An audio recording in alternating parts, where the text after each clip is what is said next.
ગીર સોમનાથના મિથિયાજ ગ્રામ પંચાયતે ચીલો ચાતર્યો છે। ગામમાં યુવા સરપંચે શ્રમિકો અને ખેડૂતોને ધ્યાનમાં રાખીને લોકહિતમાં પંચાયત કચેરીને રાત્રિના સમયે ખુલ્લી રાખવાનો નિર્ણય કર્યો।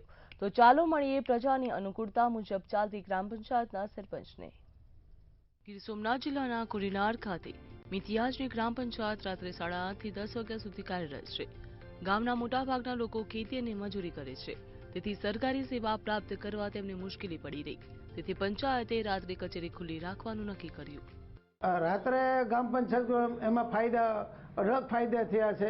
આજ લગીમાં ગામ લોકોને ઝાઝા ફાયદા થયા છે કે ગામ લોકોને પણ જાણવા પડ્યું છે રાત્રે ગ્રામ પંચાયત ખુલ્લી રહે એમાં। તો રાતના અમે 10:30 વાગ્યા સુધી અમારી ગ્રામ પંચાયત ખુલ્લી હોય તો અમારું કોઈ કામ હોય તો અમારે મજૂરીનું હોય કે અમે દાડીએ કોઈ ગયા હોય મજૂર વર્ગ હોય તો આવીને 6 વાગે આવીને પછી પણ એના કામ થઈ શકે। ખેતીલક્ષી હું ખેતી કરું છું, એટલે હું આખો દિવસ ફ્રી ન હોય, એટલે સાંજના આપણે કોઈ પણ જાતની કામગીરી હોય તો સરપંચને આપણે રૂબરૂ મળી શકીએ, સરપંચ આપણે ટાઈમ આપી શકે અને સંતોષકારક આપણે આપણું કામના જવાબ મળે છે।